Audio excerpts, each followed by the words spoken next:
Hello everyone, मेरा नाम रिया है और आज हम क्लास 12 की एक बुक फ्लेमिंगो की एक poem an elementary school classroom in a slum की डिटेल्ड एक्सप्लेनेशन देखेंगे। हम इस वीडियो में लाइन बाय लाइन यानी कि स्टेंजा वाइज एक्सप्लेनेशन देखेंगे और फ्लेमिंगो की और भी पोएम्स चैनल पे अवेलेबल है।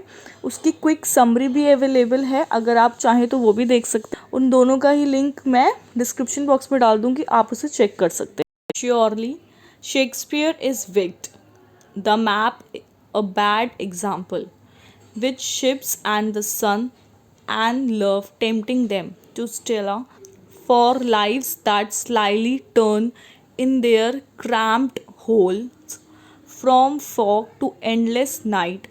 On their slag heap, these children wear skin peeped through by bones and spectacles of steel with mended glass like bottle bits on stone. All of their time and space are foggy slums, so blot their map with slum as big as doom. So यहाँ पे कुछ difficult words हैं। विग्ड का मतलब होता है evil यानी कि बुरा। फिर यहाँ लिखा है टेम्पटिंग। सो टेम्पटिंग मतलब परसुएड करना, बेसिकली किसी को मनाना। जैसे सपोज़ हमें कहीं शॉपिंग पे जाना है तो हम अपने पेरेंट्स को मनाते हैं कि हमें जाना है, हमें जाना है।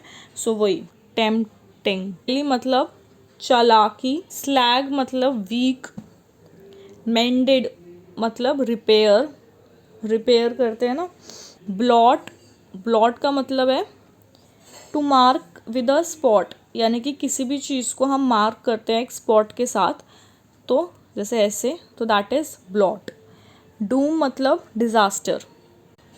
सो यहाँ पे पोइट कहते हैं कि ये जो बच्चे हैं जो स्लम में रहते हैं ये बहुत ही ज़्यादा हार्डशिप फेस करते हैं, बहुत ही ज़्यादा मुश्किलें फेस करते हैं, और इसी वजह से उनको लगता है कि हर दूसरा इंसान उनका दुश्मन है।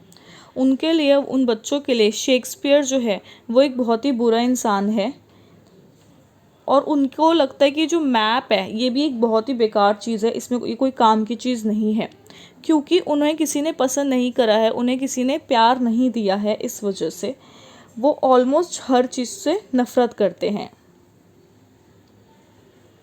जो उनकी इच्छा है कि भाई उनको कोई प्यार करे, ये सब चीज़ें जो हैं ये अब उनसे छीन ली गई हैं।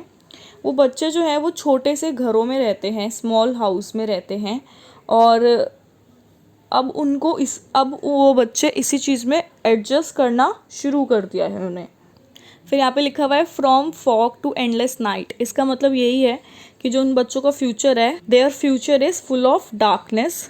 ये जो बच्चे हैं ये इतने पतले हैं कि कोई भी इन बच्चों की बोन्स देख सकता है, जो हड्डियाँ होती है वो देख सकता है। उनकी जो स्किन है वो इतनी पतली है, उनकी स्किन जो है is like thin layer of cloth, कपड़े की पतली लेयर की तरह है। बेसिकली जो ये बच्चे हैं दे सफ़र फ्रॉम मैल न्यूट्रिशन, मतलब वो अंडर वेट हैं, उनको इतना न्यूट्रिएंट्स नहीं प्रोवाइड होते हैं। फिर यहाँ लिखा हुआ है स्पेक्टेकल्स ऑफ स्टील। सो इसका मतलब है कि वो स्पेक्टेकल्स पहनते हैं, चश्मे पहनते हैं जो कि स्टील से बने हैं। वो बहुत ही सस्ते हैं और वो अनकम्फर्टेबल हैं।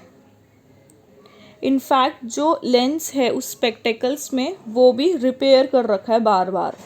सो बेसिकली पोइट कहना चाहते हैं कि वो बच्चे अपनी लाइफ में कितनी डिफ़िकल्टीज़ फेस करते हैं। फिर पोइट कहते हैं कि जैसे जैसे ये स्लम जो है ये बड़ा होता जाएगा, ये झुग्गियाँ बढ़ती जाएंगी, वैसे वैसे इन बच्चों का जो फ्यूचर है वो और भी ज़्यादा डार्क होता जाएगा। सो यहाँ पे मेटाफर यूज़ किया गया है क्रैम्प्ड होल। क्रैम्प्ड होल से पोइट का मतलब है कि उनके जो घर हैं वो बहुत ज़्यादा छोटे हैं, जैसे कि कोई छोटा सा होल हो, छोटे छोटे से गड्ढे हो, वैसे से उनका घर है छोटा छोटा।